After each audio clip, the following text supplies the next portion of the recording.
Talk to me about these two continents. So we've got California and then we've got China. Come on. I was like, there is nowhere in LA, the mecca of West Coast swing, where I'm proud to take these three humans dancing. I have to change that. We drug this community that direction and pissed a lot of people off doing it. Both Chuck and I being champion dancers that have been in champions for a couple decades now. Tap has become kind of its own beast in a way that I'm very proud of. I think I'm believe I'm the first person to ever teach West Coast swing in China. Really? My tombstone as a dancer, one of the things that I hope will be written is that I really impacted this dance. Affinity Swing, cheers to everyone. Cheers. Hello, and welcome back to Swing Content, a West Coast Swing podcast by Affinity Swing. I've got the amazing champion level dancer, Meech Souliotes. Easy here. On the amazing. Oh, yeah. Maybe I'm over enthusiastic. Yeah. We'll maybe. see how we do today. Yeah. And so, like, obviously, I know you super well, Yeah. and you're a man that wears many hats. But I think the audience will need a hook, and for me, that is the fact that you run. I mean, if you were to give the accolade to your event, what would you say it is? Like, what's the So I run Tap along with the after party. Yeah, the after party along with Chuck Brown, and Chuck started it years ago, and it moved from NorCal down to SoCal, and I am a big part of the SoCal scene and have been for a couple decades now. So I helped him. I basically became a partner, hopped in with him, helped him get a footing in SoCal, and ever since then we've grown. And I don't like to blow your own trumpet too much. Yeah. Tap has become kind of its own beast in a really amazing, really way that I'm very proud of. And it's funny because I actually was just talking about this today to a friend here. We're in Minnesota at Swingasota. One of my favorite events, and I was talking to a friend I hadn't seen in a while, and they're like, man, I came to Tap last year, and wow, I wasn't expecting that, and it's so different. And they're asking why is it different? The only thing I could say is we've had a vision for Tap that has been very clear from day one. And I think both Chuck and I being champion dancers that have been in champions for a couple decades now, and traveling all over the world and teaching and being on the artist side of an event, that when we stepped into the event director role, it was very important to me to create a scenario where the staff was able to be artists, not just employees, not someone that they're just there to teach. Because it's very left brain, right? Teaching. So it's easy for all of us when we go around and we're judging and we're teaching. And now I also do video, and I also do social media, and I also DJ. So I wear a ton of hats in my West Coast Swing life. And I have a local dance in San Diego, and I've got a couple events now. So, man, it's so easy in this art form to be pushed out of the art side and into either the business side or into the left brain side of this, the judging. So it was really important. I think the heart of Tap was that it is an artistic event. And so there has been a couple things that manifested with keeping that as the guiding light. Like DJing is an art form. And so we created the DJ battle. And the DJ battle is set up to put the DJs at the forefront of the competition. And they're literally on the dance floor with their group of dancers that they have got onto their team, and their goal is to play the best song they can think of for those dancers to set them up for success. Whereas when you normally DJ a contest, you have to play it fair, you pick your songs, and no matter the dancer that goes, you have to hit play on the next song. So you're not playing favorites. This is set up to play favorites. What is the true art form of DJing is to read a room, not just to create a list and hit play.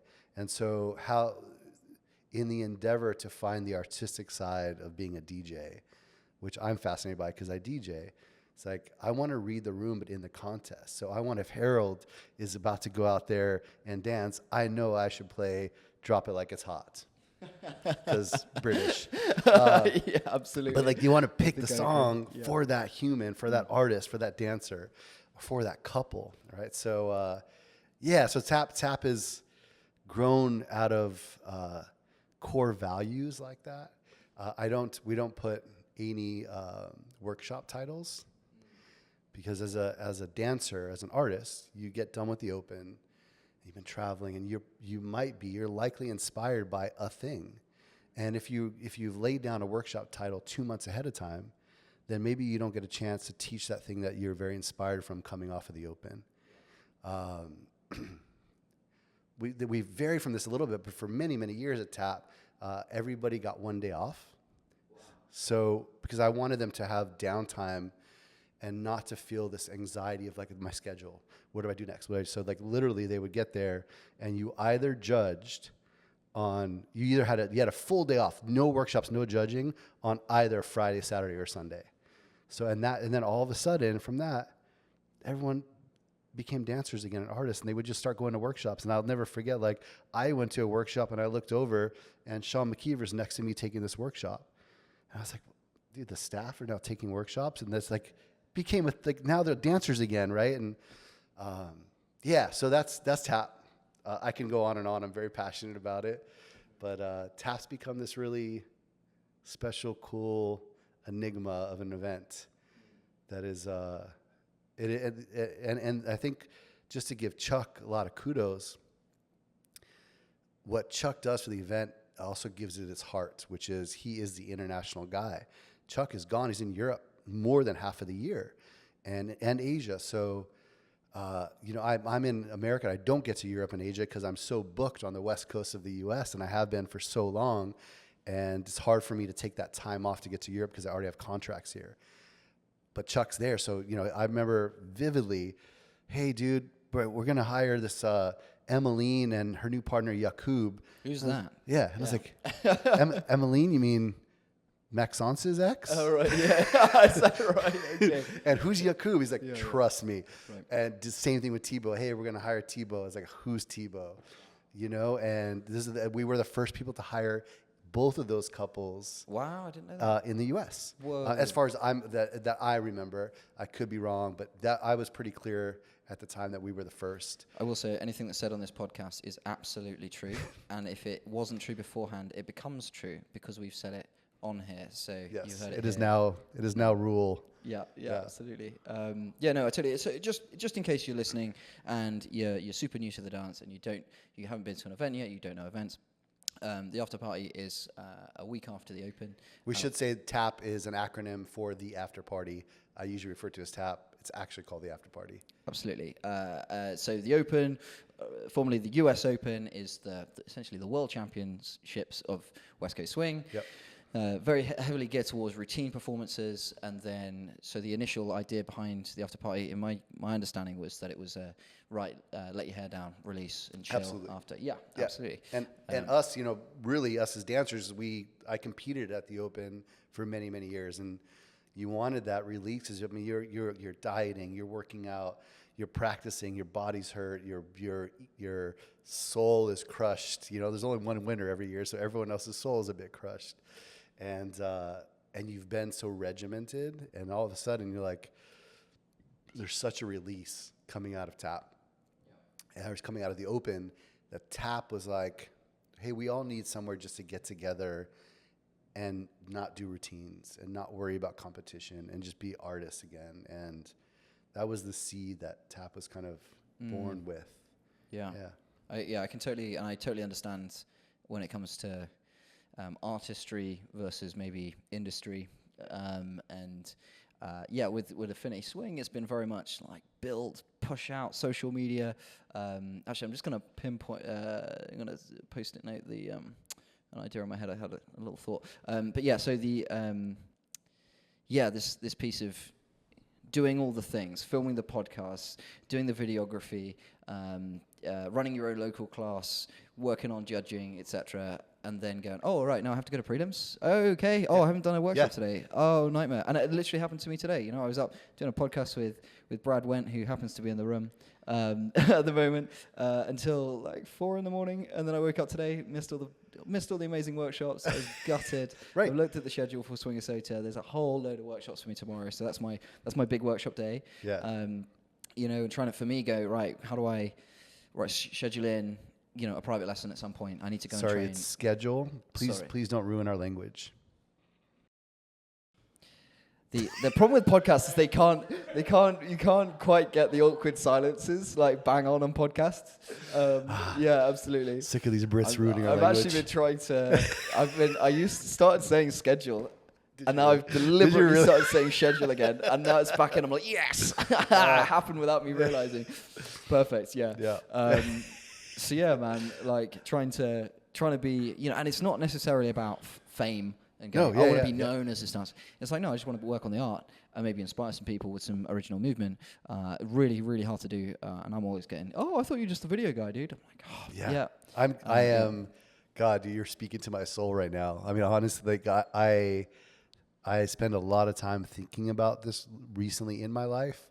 As I've been doing this dance for 25 years. And I got to the top. I got into champions, and I had an amazing run. And I was, for a period in my career, I was in invitational every time, and I was in finals every time. And that's not the case anymore. And it shouldn't be. Every dancer should have their day and then should evolve, and then the next generation should come up. It's a beautiful cycle. But I'm constant. But as a dancer, someone that loves this art form, I'm like, God, I want to work on my dancing. I want to hit the gym. I want to go take hip hop class. I want to go take a jazz class. I want to take privates in West Coast Swing. I want to work with my coach. But I'm spending so much time working on the industry side, which I also love, and I wouldn't change it because I'm so stoked that I get to do what I love for a living and for my career. But like now I'm running 2 events, and I'm trying to get a 3rd going in San Diego. And I started a social media marketing company. That I run, a bunch of people, a bunch of dancers, social media for them, and a bunch of events, and I have my local class in San Diego, and my groups, SD Westies and Westie Group is our Wednesday night, and I do all the booking, and I schedule all the talent, and I do all the marketing, and I pay everyone, and so there's facets in my, and then actually. Put aside artists again. Also, teaching and judging and DJing is a big part of what I do in this world. So I'm working in dance, but not working on my dancing quite a bit. And I wouldn't change it. And I struggle with it all the time because I'm like, I didn't make that final. I could be working harder. Meech, you've decided that you wanted these other things in dance as well, and maybe being like just working on your dancing is no longer the mix that's right for you in your life at this time. So I'm trying to balance that. I fail very often, but I think about that a lot. Yeah. So I got 2 strands that I want to go down. I want to talk about you as a community builder, because I didn't realize quite how much deep rooted you were in California until we had that chat, and I was like, wow, that's crazy. We need to talk about that. We need to talk about China as well. You just mentioned China. That blew my mind. I lived in China, taught in China. Right. I think I believe I'm the first person to ever teach West Coast Swing in China. Really? That's so cool. Okay. Oh, wait. We'll pause that for a second. And then the other thing I want to talk about, if you're happy with it, is you talked about, it just came to me, you talked about like the new blood and yourself trying to think about the artistry. I'd be interested to know what if you'd like to share about what particular themes and things that you think are coming in that you're like, that's pretty inspiring, and I'd like to start working on that, and I'd like other people to start working on that. I'd like to see that more in the competition. That'd be kind of interesting too. Okay, but first, I'll plant that seed. So talk to me about these 2 continents. So we've got California, which is a continent in itself, and West Coast Swing, and then we've got China. Come on. So I think on my tombstone as a dancer, one of the things that I think will be written, hope will be written, is that I really impacted this dance in a big way. And I believe, I hope that legacy started with being a local organizer. So I love this dance. I fell in love with it, and for me, and again, this is like retrospect and thinking of your own life, and we all look back and over romanticize things. So admittedly, I'm probably over romanticizing. Rose tinted glasses type thing. Yeah. How I remember it was myself and Kyle and Kyle Red. yeah, Kyle Red and Sarah and Jordan and Tot and, you know, Parker and Jess and Chuck Brown and And just again for context, if you're brand new to West Coast Swing yes, listening, Carl, Sarah, Jordan, Tatiana, could you describe as a champion? Could you describe and Parker, etc.? Could you describe those So people? for me, there was a group of champion dancers that have been in West Coast Swing for decades now that I grew up with, and we were kids, we were teenagers. And Jordan Tot and Benji and I'm probably forgetting some amazing people, but there was a group of us. Benji definitely needs to be brought into that conversation as well.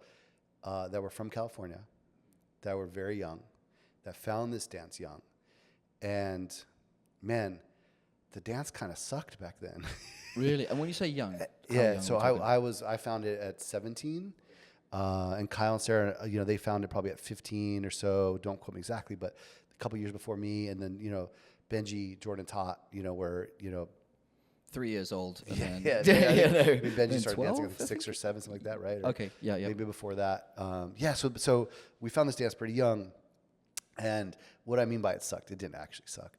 But for us in our young, from our young perspective, the dance was much older back then. So the average age of the population that did West Coast Swing was on the older side.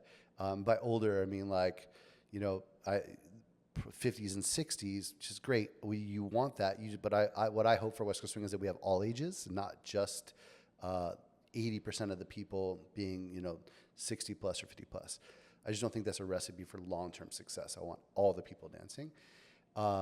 And also the music was way heavier into old school blues, and the modern day music they were playing, there was like a lot of disco being played, and like Michael Jackson, who was already like a decade, you know, these songs were already a decade old, like that was their new hip music, right? So us as youngsters coming in, we're like, this ain't new.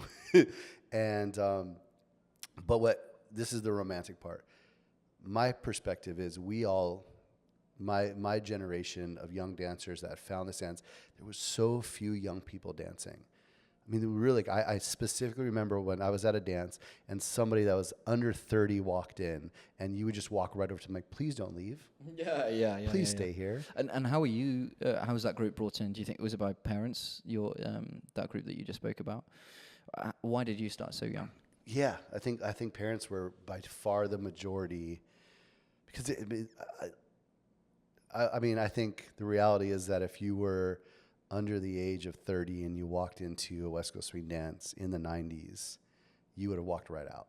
You would have walked in. The music was not appealing to you. The dress, you wore slacks and shiny belts and heels and button-down shirts with collars tucked in, and you would have walked in and just like literally did a beeline out the door. But man, I swear to you, like those of us that were there that stuck, we're like, holy cow, there's something here. And we felt the connection. We saw the freedom, and we saw that this dance had this potential to be a super artistic, musical dance. And all of us pushed this dance for literally decades to get it to where you're seeing it now. And I'm talking about pulled it, and the older generation was not happy with us. No. Yeah. There was no such thing as late night dancing. We would all stay up and wait for people to go to bed so we can play the music that we wanted to play. That's how late night was born. Because we were so sick of dancing so fast and to music that seemed very one note to us. It was all blues, disco all the time. And we wanted new. We wanted to dance to pop and modern music, and for me it was hip hop. And so we drug this community that direction and pissed a lot of people off doing it. And we had older generation and older judges that wouldn't put you in finals because they knew you were that bad kid that was bringing hip hop into West Coast Swing and you're ruining our dance. Like there was that whole dynamic. Kyle, all of us went through it. And so to circle back to kind of the question that got us down this road, as a youngster in California, I remember specifically that there was a I don't know how much I should go down this story, but you could edit this part out if you don't want. 100%. We're currently on 23 minutes. All right, okay, 23 minutes. I'll remember that. Go for it. So there's the silly defining moment of when my West Coast Swing journey kind of took on this new path of being an event director and a community builder and a local community builder. I had you can imagine LA is the home of West Coast Swing. It's where West Coast Swing was born. There's some debate, but I think that's the general consensus. And you would, as a teenager, I think I was early 20s at the time. It's like, oh, this is way bigger. I mean, there's all the old champions were there, like Phil Adams and Annie Hirsch and Jack Carey and like Charlotte Bott and Wayne and all those guys were the Marianne Nunes, and there was all these major champions from the prior generation that were there, and they were like, well, who was I? I was this like young kid, and yeah, I got into champions pretty quick, but I still felt very small. And so anyway, so I'm in the club, and I'm with my non-dance friends. We've all had these moments of going out to somewhere where there's music with your non-dance friends. And of course, as you can imagine, being in LA at a club with like bottle service and a table and a bunch of very Greek-looking dudes, there's probably hairy chests and gold chains. For context, you are also Greek. Yes, right? yes. Yeah. Full name, Demetre Souliotes. Very short, Meech for short. So I'm in the club. I'll cheers to that. Cheers. And I actually don't like clubs. I've never liked clubs, but my cousins wanted to go and some other friends, so I went. And of course, 20 minutes in, I'm like, what are we doing here? We're sitting down at this table. The music's too loud. We can't even hear each other. No one's dancing. Why did we come here? This is dumb. And because I'm used to dancing West Coast Swing, where we get to like create together and move and like have all this connection.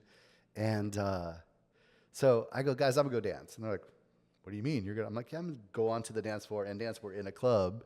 So I go by myself. I start dancing, and I meet these three very attractive women, and they were super sweet. And we all start dancing together and having a good time.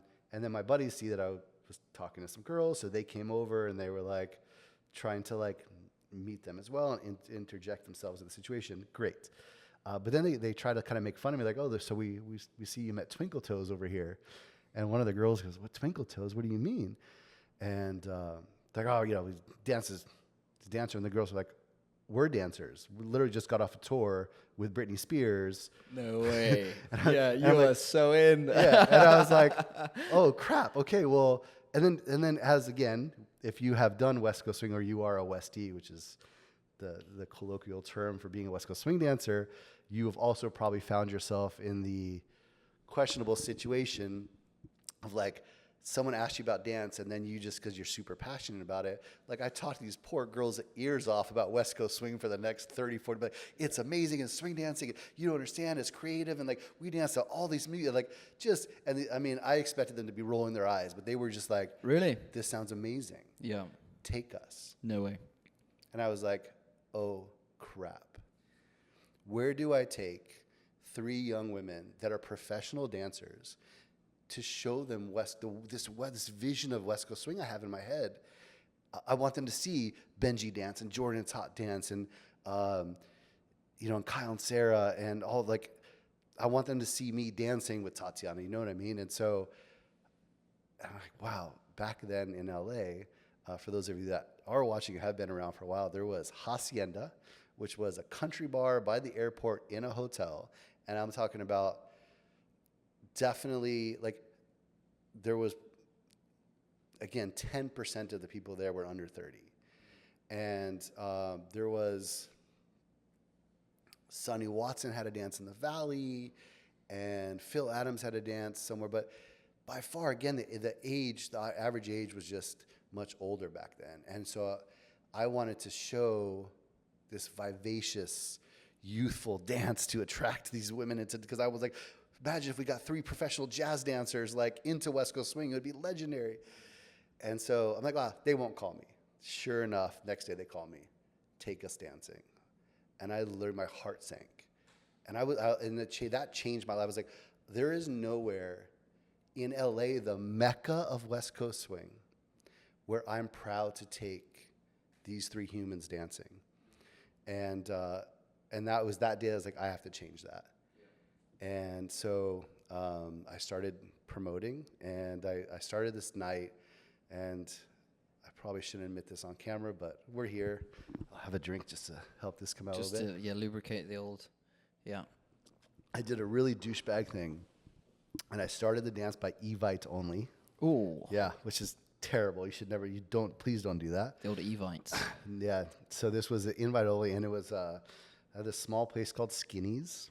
It was in North Hollywood, and it was a club. It was like a small lounge club, and I mean, it was Malia, Jordan, Tot, Pete Green, Ben Morris, Melina, who's now in Australia, Meech, Kyle and Sarah would come down once in a while, Amber. Oh man, I'm forgetting about this. But like we pulled in any of the youngsters that we had in LA, and I basically, as a friend, like I was like, guys, we're gonna change West Coast swing. I just need you to show up for 6 months every week on a Tuesday. Promise me that, and I guarantee you, like, I can make a difference. And they all were like, Meech, we got you. So they all showed up. And so imagine walking to a club and watching Jordan and Tot on dancing to hip hop in a club setting. That's what this place was. And Pete Green and Melina and Ben Mo. And so, and then like a couple of weeks after, I was like, oh, this works. And by the way, I played exclusively hip hop and R&B. The more curse words, the better.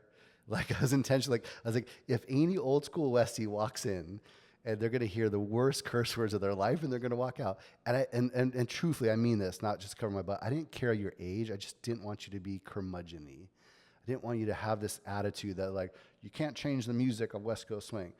So, then I asked all of our friends, next week, I want you all to bring that, like basically going back to this idea of these 3 girls that I met, I want you to bring those people that you've been wanting to show West Coast swing to but haven't had a place to.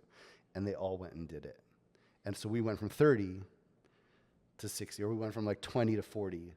And all of a sudden then it was like all of our friends that were non-dancers got to sit at the bar and watch Pete Green dance with Melina. Got to watch Ben Morris dance with Malia. And they're like, oh crap, that's West Coast swing? I want to do that. And I was like, it's happening. Yeah. And then all of a sudden some Lindy Hoppers found out about it, and they showed up and they got to see West Coast swing for the first time in a light that was the light we wanted. So like Shahid, who became an all-star West Coast swing, showed up to Skinny's and saw West Coast swing and fell in love with it. Salsa dancers came, so it really was transformative. So that dance was called Swinging the Club. And so I started swinging the club, and then I started swinging the blues. And the idea was Swinging the Club was going to be a club vibe, and we were going to introduce all this youth to West Coast swing. And Swinging the Blues was going to be a more classic West Coast swing vibe, and we were going to then assimilate the 2 crowds together, again achieving not an only youthful dance, but a mixed dance was my vision. So I started that. It was working. And then I decided I was moving to China. And so right before I left, I gave Ben Morris the keys to both of those. It's like, hey, here's Swinging the Club. That's working. Swinging the Blues, I had the logo done. It was Swinging the Club, Swinging the Blues. I haven't started it yet, but the vision is start this dance, do the thing, bring the people in. And then he did, and he killed it. He did awesome with Swinging the Blues, which is Atomic Ballroom to this day. That's been running now for decades. Swinging the Blues is Atomic? Yes. No. Yeah, it's actually called Swinging the Blues still. That's crazy. The ballroom is Atomic Ballroom. Yeah. The dance is called Swinging the Blues. I didn't know that. Yeah. That's crazy. Yeah. Oh, well, okay. That's Yeah. some good knowledge for people to know. And if And you haven't been to Atomic in LA, it's absolutely fantastic. Yeah, actually I Orange love it. County, but yeah. Sorry. LA, Orange County. I'm British, right? So I basically think California consists of like San Francisco, LA, and San Diego. That's fair. And those are the only 3 cities. That's I fair. didn't realize there's like 80 cities in the LA. That's right. Greater We LA will area. schedule a trip, and I'll show you all of it. Yeah, and Yeah. I'll be like, this is a great part of LA. Orange County is not. Anyway, sorry, I'll So- shut up. Go on. Yeah, so Benmo, short for Ben Morris. If you are not hip on the West Coast Swing shorthand for the pros, one of the biggest champions and big influencer of West Coast Swing that we've ever had. One of my best friends, and so he went on to Swing in the Club. Eventually failed. They lost their venue after a year or so, but Swing in the Blues took off, and to this day, it is the biggest dance in Southern California. So like, there's this through line of like my generation taking over, and then this vision that we've had for this dance, and of what you see today. And it's like those seeds where we talked about it. We're like, one day we are gonna bring this dance to all ages, and we are gonna be able to dance to pop music, current music, and like not music of 20 years ago, 30 years ago, and make it more creative. And then thank God, people like Jordan and Tot ended up becoming so successful that they left Southern California and just traveled the whole world spreading that gospel and showing people how cool this dance could be. And Kyle and Sarah traveling all over and doing that. And Ben Morris traveling all over and doing that. And Benji going on So You Think You Can Dance and like representing West Coast Swing to the globe. And so that whole generation of dancers. And as a quick aside, I didn't mention Benmo at the beginning because Benmo I consider to be just a generation a little younger than me, like a little after that initial group. But he's also a big part of all of this as well. So then I lived in New York for a while, and the only thing, John Lindo, if you're listening to this, earmuffs, don't listen to this part. The only thing happening in New York when I moved there was this one dance called Gotham Swing. But Gotham Swing only was a once a month dance, and they only taught a level 2 class. So from my perspective at the time, I was like, well, no one is putting effort to growing this dance. In the place that all of swing dancing started, AK New York, really Harlem, as Lindy Hop, AK Jitterbug. And so like, that's the Mecca, that's where this art form started from. And the West Coast Swing was like dead. It's like once a month, one dance. No new people. So I started a night there when I moved there, and started teaching a free beginner class. That's always been something that I've been very passionate about. And West Coast Swing all of a sudden grew. And then again, I put it in a bar club, and it was this cool vibe. And then I left there and I moved to China.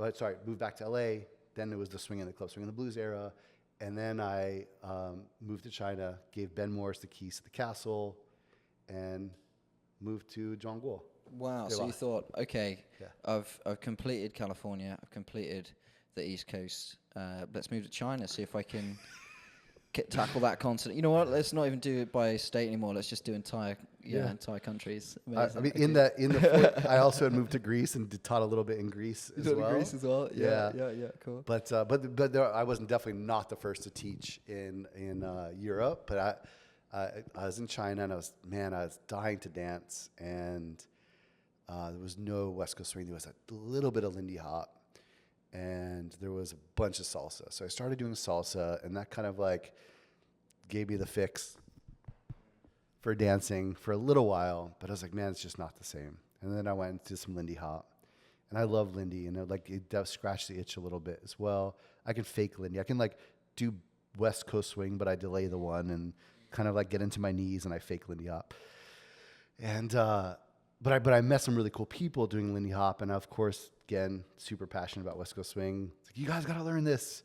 And so I got enough Lindy Hoppers and enough salsa dancers to like support the beginning of a night. So I started this night called Da City Swing, and Da in Chinese is big, so big city swing, and started teaching, and we had a really good mix of expats and local Chinese dancers. And we were playing West Coast Swing and a little bit of Lindy Hop, and we were teaching a beginner class, and I had to learn how to count in Chinese so I can teach West Coast Swing. But we did. We had a little scene growing, and it went off for a couple of years while I was there. That's really cool. So I know that obviously West Coast Swing has gone super viral on TikTok, Instagram. Yep. I think super recently, which is amazing. Yourself, social media. I mean, one of my biggest videos, one of the second biggest video that went off. It's not the second biggest, it's one of the biggest, but it went off 20 million views at Tap, which was crazy. But yeah, I know that there's people in China watching. I know that they're on the Chinese version of TikTok. I can't get into it. I know that they're on, is it Douyin? Because I don't have a Chinese phone, so I can't get that. But I was wondering about maybe the cultural differences. Did you notice anything? Were the Chinese different in their approach? Did they? Because I know West Coast swing can be quite an intimate dance. It can be it's a very cultural dance. We don't really think about it. But if you do this in a different country, a lot of people would go, whoa, either that, if you do it in Brazil, they'd go, that's not very close. Get a bit closer, guys. You know what I mean? Maybe in a different country, it might be a bit less so. I don't know if you noticed any differences at the time. No, no, but you first have to understand, there's definitely a socio-economic landscape in China to navigate. So not everything is as accessible to all the humans. Going out every week to spend, 50 kwai, 50 RMB to get into a dance and learn a class, and then potentially have to buy a beer there to support the bar is just not in everybody's budget. So we were attracting quite a bit of expats, and the local Chinese were probably a little bit more accustomed to Western culture. So was less of a barrier of culture when it came to proximity and touch or physical connection or kinesthetic connection. But one of the things that I remember, a barrier of entry that I remember running into so this was right when Z and Delina from Singapore, who are amazing humans in Singapore, who also speak Chinese, were starting West Coast Swing, and they ended up, I believe, I'm pretty sure this is how it went. They're one of the biggest salsa pros from Asia, and they went to a salsa congress and saw Jordan and Tot do a routine, and they're like, holy crap, what is that? And then so they brought West Coast Swing to Singapore, and so while I was living in China, and then I remember RJ, he came over, and was a buddy of mine, also another champion dancer, RJ Centeno, and I was like, oh my God, RJ's a 2-hour flight for me living in Shanghai. And so I flew in to go hang out, I met Z and Delina, and I was trying to because it was going to be a workshop weekend with dancing. So I told all of my students in China, hey, let's all go to Singapore. And they were like, what? That's not reality. We can't get visas, and we can't afford it. And so a good portion of them could not afford it. So what we take for granted, which is easy access to travel, was not in the cards. So the only way that West Coast Swing is really going to grow in a country like China is that it has to grow locally. And I was, my vision was I'll take them all. I'll come over here, and we can all go to this event together. And one day I'll bring you to America, and one day we'll go to Europe. And that just wasn't the case. So it was a higher barrier of entry for sure. Yeah, I totally resonate with that. I just went out and taught 2 to 3 weeks in South Africa. Shout out Cape Town and also Johannesburg. Is there West Coast Swing in Cape Town now? Oh yeah, there is. Come on, I can tell you for certain. We've done a lot of work there now. It's been really, really good. It's amazing. Yeah, and again, barrier to entry is just finances, because there's a lot of different ethnicities and races in South Africa, and I said, oh well, this is really good, but this seems to be a certain type of people. What about branching out into other ethnicities and trying to make it more diverse? And they are really keen to do so, but they say, Howard, you've got to understand, if we go out, it's obviously there was from apartheid, there's a geographically everybody's in different places depending on their ethnicity. I think that's the right term to use. Hit me up if I'm using the wrong terms. And so if we go and we teach there, firstly, the venue will cost nothing, great. But then it would basically be completely volunteer work, because people would be able to pay almost nothing for it. And so it really wouldn't make any money. It would be just entirely for free, basically. Yeah. And we'd love to give our time, but we also really want to build and pull in pros in order to grow ourselves and work on our own dancing in order to then be that inspiration and better instructors ourselves. And I can see this conundrum that they're currently trying to fight really, really hard. Likewise, I was out in Vietnam, passing through. Lauren Jones was out there, and so we went and met up with the local dancers in Hanoi, and they're awesome. There's again 10 to 15. There was last year. Yeah. Again, salsa dancers. Yeah. Picking it up off. Oh my goodness, my brain just stopped. Picking it up of Dance Lib. So they're watching Dance Lib, Max Dancers, Library of West Coast Swing, and other dancers. And so they're learning from that. Amazing. Yeah, and I said, this is amazing. Again, financially, very different. The exchange rates are crazy. So bringing in local, international pros, very difficult. And, I said, well, why don't they just jump across? You've got Singapore, you've got, that's what I said.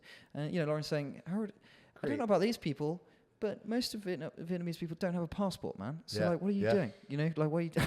Oh, right, okay. Yeah. And they're so keen. So I'm really hoping, shout out Hanoi Westies. I really hope you're still growing. That's amazing. Dude, that's awesome. I know they're still growing because I see them on Facebook all the time. They're great. Totally. So, so you're China. You come back to the US. Came back to the US. Yeah. Back to LA. Yeah. And so the dances that originally meant to be, for lack of a better word, an LA dance. Ben Morris lives in Orange County, so the dances got moved to Orange County. Great, thank God, because man, that has held down the community. But there was nothing in LA, so here I am back in LA. I'm like, I better start something. So, and I know this probably sounds super contrived, but it was never about the money for me. And anyone that does this for a living knows that it's definitely you're not gonna do this for the money. It's like, I want West Coast Swing to grow. Like, this is my life's passion. Yeah, same. And so I started this dance with a friend of mine, Carlos Reed, and I started this dance called Blackout Friday in the Valley. You started Blackout Friday? Everything in California, I'm just going to say California rather than LA, is, it just turns out it was Meech. According to me, that's and it's on this podcast, so it's true. Some weird way, definitely had an effect. So back to on the tombstone, if people know, that's crazy. Maybe they'll. You started Blackout Friday. So I started Blackout Friday, and Carlos and Josie, his wife at the time, and I started it, and then they moved. So then I ran it by myself for many years, and then. Okay, so we've done California, China, New York. California, New York, China. Yes. California. But in California, LA, San Diego. Yeah. Yep. And then coming back to and then San Diego, and then and the wider project for So putting $15,000 into. We went to 50. 15,000. I thought I said 15. Sorry, maybe 20, but let's call it 15. $150,000 promised by Meech personally. Sponsored by Affinity Swing. You heard it here first. That's a contract. Like and subscribe and donate to the so buy me a to the coffee. Affinity Swing. Yeah, now quick. I need 150 grand. Let's go. If you call now. Yeah.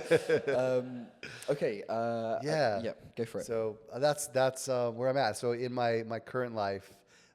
That San Diego dance is happening, and Brandy and Jade and Chris and Wingo and Helen and Aurelia and Vic and the Skogbergs, everyone helping grow. We just did the fair. San Diego County Fair has got 10,000 people a day. We taught on a stage and had thousands of people taking cards and walking by. So what can we do to grow West Coast Swing? And there's going to be a marketing component to that.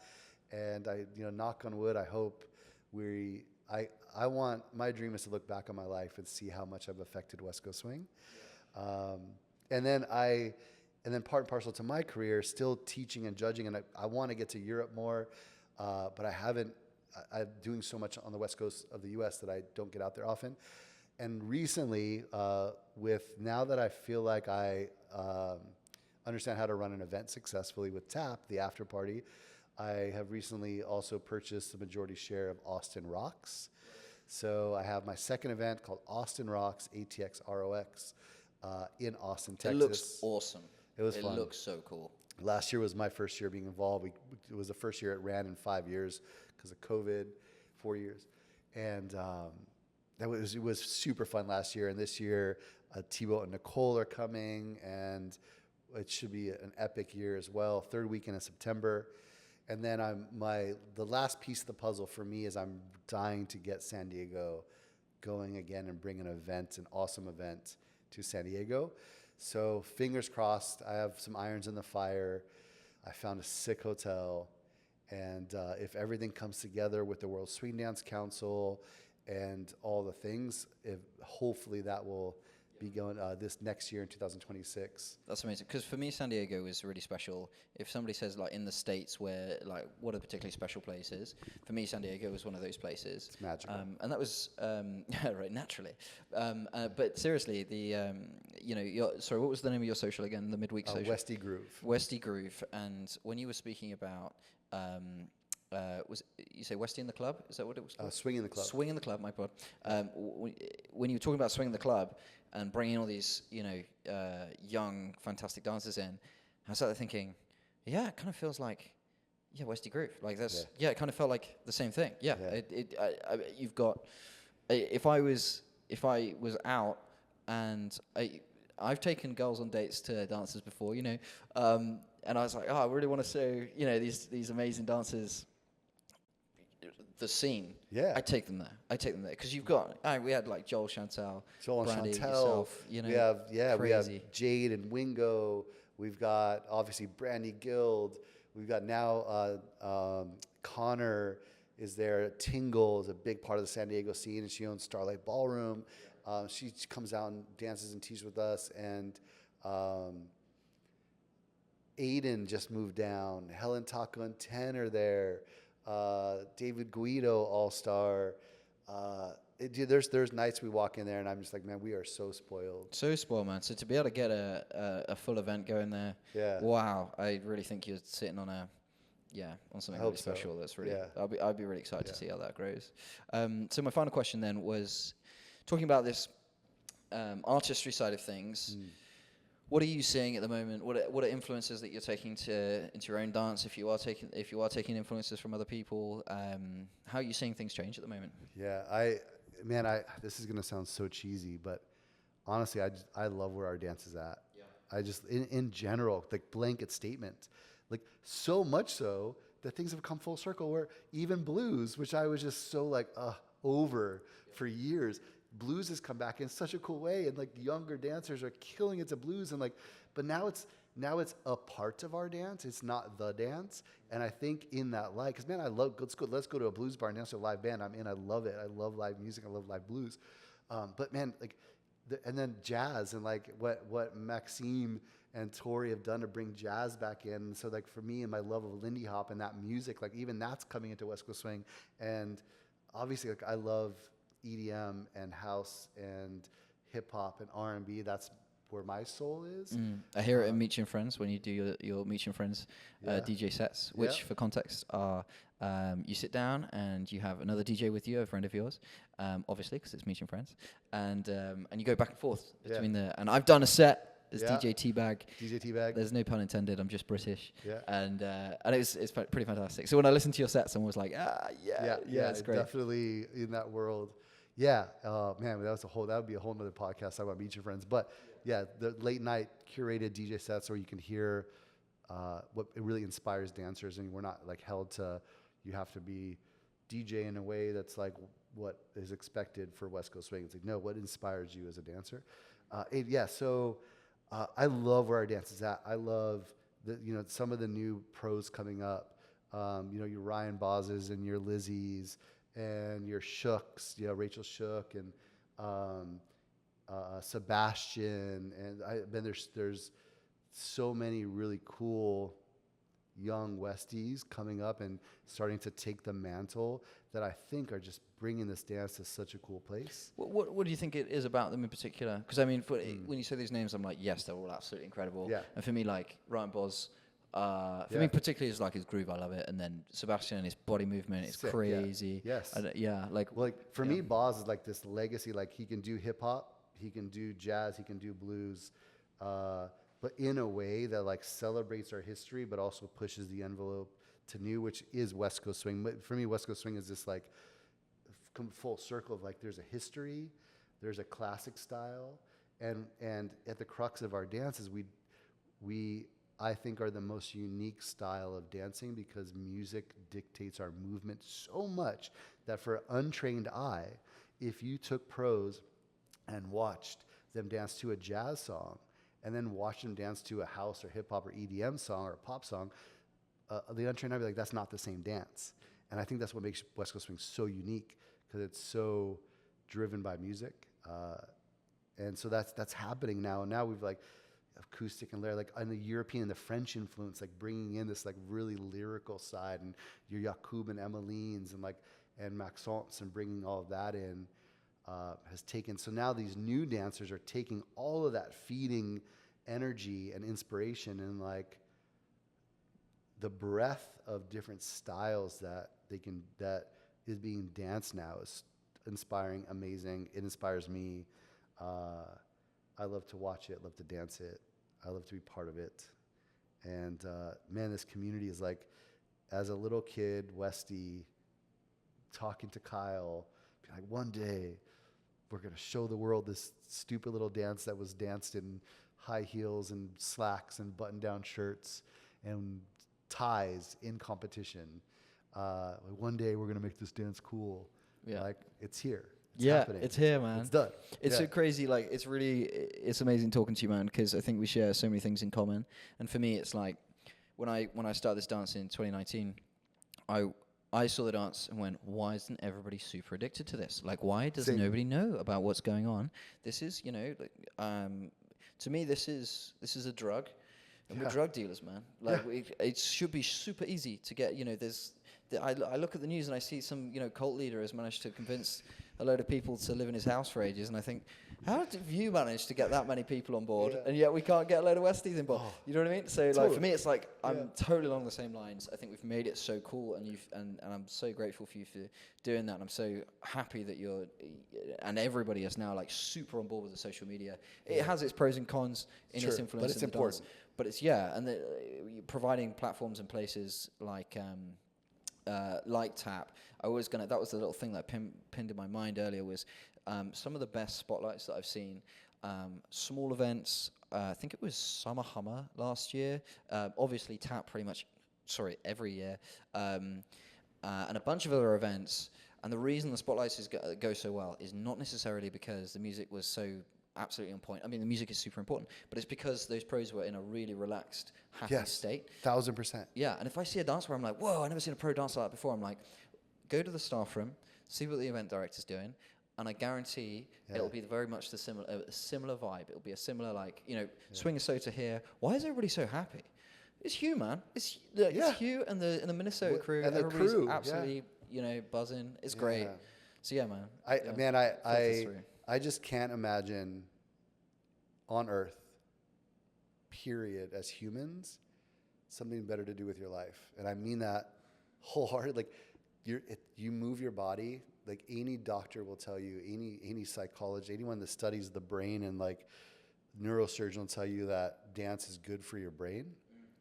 Dance is good for your body. Yeah, it's useful for like dementia cure. Yeah. Well, not cures, but but it's good to stave that off. And so then for some weird, strange reason, we have this community that's just freaking awesome. It's all ages, and it's people from all over the world. And like, you can just travel. Like, I'll go to France, and like, let me see where there's Westy, and then you just go to a dance and you meet people, and so now there's travel, and this dance never stops evolving. So you never like learn it all. It continues to like just change. So you have this art form part of your life that's good for you physically, it's good for you mentally, it's good for you socially, it's good for you artistically. I don't know anything else like it. Yeah. Oh, mate, I think that's amazing. Again, man, it's been awesome chatting to you. I mean, we're sharing a room, so we'll just carry on talking shit. We'll talk in the room. But yeah, like and I think people need to know that. So if you are if you're watching this on YouTube in a country that doesn't have West Coast swing, for me personally, I say either get a bunch of mates to get together and do it, or go find something like salsa, Lindy Hop, any other dance, and go, right, I'm going to do that for a bit. and then get a little practice group together. That's what they're doing in Hanoi in Vietnam. Little practice group on a certain weekday, you know, in somebody's house if you want to, and just start getting people addicted, pull them in, get them on those YouTube videos. And if you think, oh, I can't teach, you will have to be one step ahead of the next person. That's all it is. Learn everything on the internet. And then eventually you'll have people coming in from, you know, the States and other places, and they'll be able to drag you up, and you'll love it. You'll love it. You will never regret it. Yeah. So, mate, I really appreciate what you've Cheers, done man. for the community in the US and worldwide, man. It's pretty awesome. Thank you. Cool. Yeah. Right. That's amazing. Cheers. Cool. All right, Cheers. mate. All right, mate. On your bike, son. Yeah, yeah. Oh, are there any social media handles that we need to shout out? Meechy, Meechy is Instagram. Partially built website, almost done. MeechSoul.com, MEECHSOUL.com. And come to Austin Rocks, come to TAP, hopefully come to the San Diego event. Probably going to be called Ultra here shortly. Sweet. Yeah. Amazing. Yeah, and hit Cheers. us up if you're in San Diego and you need a reference as to how to get to the class. I've had people reaching out on Instagram already. I've directed them over to Wingo and people. So. Oh, beautiful. Yeah, Yeah, so great. we'll hook you up. All right. Yeah. Cool. Cheers, dude. Cheers. All right. You well. Bye. See you in a bit.